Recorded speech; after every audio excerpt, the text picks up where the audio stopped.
up. Right. Because some of these verses weren't preserved over the generations, but it says that there are more joints in the neck than any other part of your body. That means bone connecting with bone. So if you stiffen your neck, it's going to stiffen large segments of the rest of your body because bone connects with bone.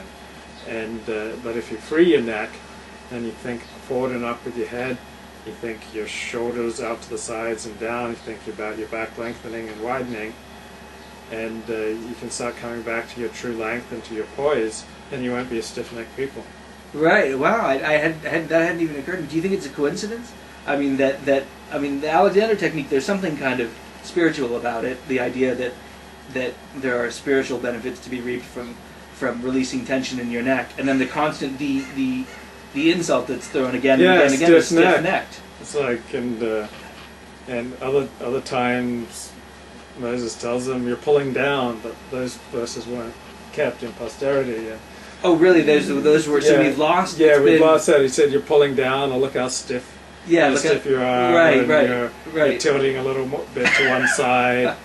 But mainly like the pulling down and like you're cramping yourselves. Moses would say you're just like you're tipping your head back. It's a big no-no. It's like the 614th commandment. Right. Don't tip your head back. Don't tip your head back.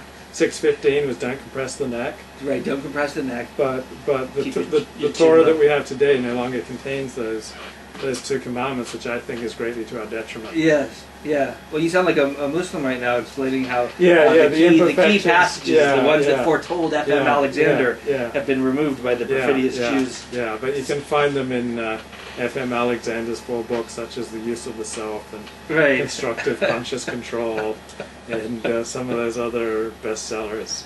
One of the things that interested me here, that made me curious, I didn't really have any insight into it, but was that at one point he gives them an instruction for freeing their neck, for ceasing to be stiff-necked, and the instruction is to circumcise their heart. Yeah, that's something that F.M. Alexander totally ignored. Yeah, right. Alexander missed the cardiac circumcision, but what could that mean? Any ideas? Well, I think I've noticed I'm losing my voice too. Yeah. I've noticed that as I've been studying the Alexander technique and practicing it and letting go of unnecessary tension that was kind of holding me like in a straitjacket, that I've been able to let go a lot of beliefs too, that a lot of my beliefs were body tension, and that as I let go of my beliefs, let go of the tension, I was able to kind of let go of some of my beliefs, or some of like, oh, I got to really be tough on this school, or I got to be tough on this shul, or I've got to really hunker down and I've just got to cover this story no matter what the price to me. Then I kind of let go of the tension. I go, I covered that story for years. I think I covered it pretty well. I think I can let go. I think I can pull it off my website. It negatively affects a lot of people in my religious community. Maybe we'll all be better off if I just pull it down so it's not on Google anymore. Oh, wow. Maybe I can make amends to these people that I regret saying things to and doing things to, and maybe I don't know if I think about it as forgiveness for one person, but I told her I'm going to stop resenting her, and that I'm willing to talk to her again after a 2-year break where I wouldn't talk to her. So I think that a lot of our prejudices and unnecessary commitments and unnecessary beliefs and ineffective beliefs and harmful beliefs, kind of like a build-up of calluses that's around the heart, are just unnecessary body tension. Because you notice when people are really stiff, they tend to be pretty stiff in the way they relate to you, relate to themselves, relate to the world at large, discuss things. They're really stiff. They're locked on. They're locked into themselves, and they're locked into their beliefs. And there's no point in engaging with them because they're just locked down. Right. But when people are able to free their necks, don't be so stiff-necked, to think up and come back to their natural length and poise, you start realizing, oh, many of these things that I've been holding on to, I don't have to hold on to them anymore. I can I can just let them go. I can be flexible and free to try a new approach to relationships and to people and to life. So each of those is like a callus covering the heart, and so we're circumcising ourselves of our false beliefs. Huh. Or kind of just like letting them go. Think how I found it. Right. Kind of because I'm going through a lot of psychotherapy in addition to the Alexander technique, and I kind of go into therapy and say, I think I'm just going to let this go. I'm just like I've been committed to this for years. But can you choose that, or it seems like to let something go? I mean, intellectually is enough. You have to let it go internally, like from the heart, and that's. Can you choose to let something go? Yeah, well, I think they both interrelate. I think that when you intellectually choose to let go of certain beliefs, that you simultaneously release some body tension. And when you release some body tension, you also let go of some beliefs. So I think how you think affects the way you hold yourself. Right. How you hold yourself affects the way you think. And both affect your emotions, which in turn affect both how you think and how you hold yourself. So how your beliefs and how you hold yourself both affect your emotions. And everything affects everything else. Everything, right. It's not just a mind-body dualism. It's simultaneous, constant interrelationship between the body, the mind, and the emotions. Right.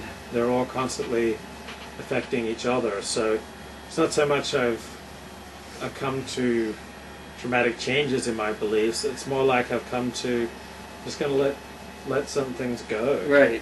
So that I'm just more free and more flexible. Right. A lot of beliefs are like what I would think of as like subliminal beliefs. They're not even in consciousness. Yeah, they're not conscious. They're beneath. Yeah. Just like our tension, much of the tension, unnecessary tension that we carry around with us, we're not even conscious of. Right. Like people walk around like with, say, one shoulder an inch higher than the other. Yeah. And they're not even conscious I'm of not it. even aware of it. People walk around with their head tipped back, and they're not even aware of it because that just feels natural to them. People walk around with their shoulders hunched, with their back compressed and narrowed. And I feel like there's other tensions besides those muscular tensions, which are real. Like I feel like there's tensions kind of inside the chest and the abdominal area. I mean, I feel that a lot. Like these just kind of, I guess they are muscular, but they're, I don't know if they're very deep muscles or what. They don't, because I don't know that it affects your carriage really. Yeah, I'm not sure. I never have done real well with the anatomy section of my training. Right.